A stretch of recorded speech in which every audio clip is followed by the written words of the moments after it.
I told the world, contrary to your claims, that Iraq had no connection to the atrocity on 9/11/2001.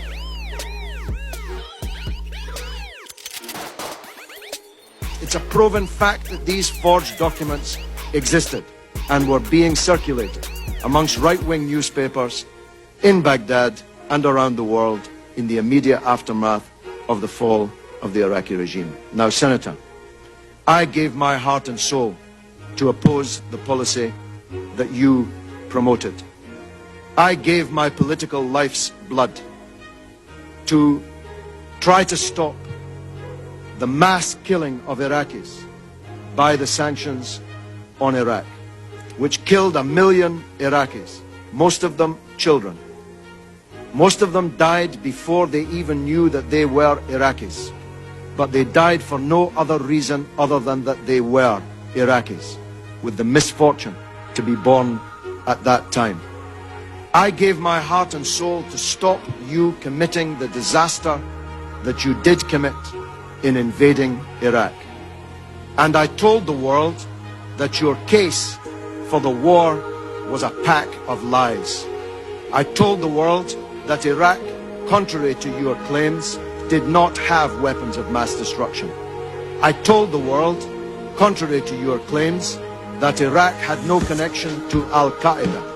I told the world, contrary to your claims, that Iraq had no connection to the atrocity on 9/11/2001. I told the world, contrary to your claims, that the Iraqi people would resist a British and American invasion of their country, and that the fall of Baghdad would not be the beginning of the end, but merely the end of the beginning. Senator, in everything I said about Iraq, I turned out to be right, and you turned out to be wrong. And 100,000 people have paid with their lives.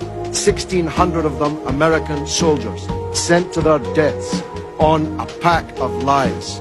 15,000 of them wounded, many of them disabled forever on a pack of lies. If the world had listened to Kofi Annan, whose dismissal you demanded, if the world had listened to President Chirac, who you want to paint as some kind of corrupt traitor, if the world had listened to me and the anti-war movement in Britain, we would not be in the disaster that we're in today. Senator, this is the mother of all smokescreens. You are trying to divert attention from the crimes that you supported, from the theft of billions of dollars of Iraq's wealth. Have a look at the real oil for food scandal. Have a look at the 14 months you were in charge of Baghdad, the first 14 months, when $8.8 billion of Iraq's wealth went missing on your watch. Have a look at Halliburton and the other American corporations that stole not only Iraq's money, but the money of the American taxpayer. Have a look at the oil that you didn't even meter, that you were shipping out of the country and selling, the proceeds of which went who knows where.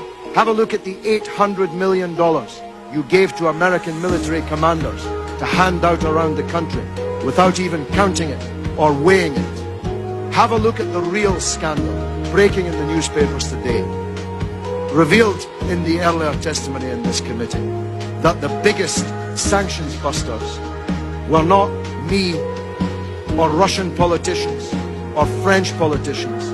The real sanctions busters were your own companies with the connivance of your own government.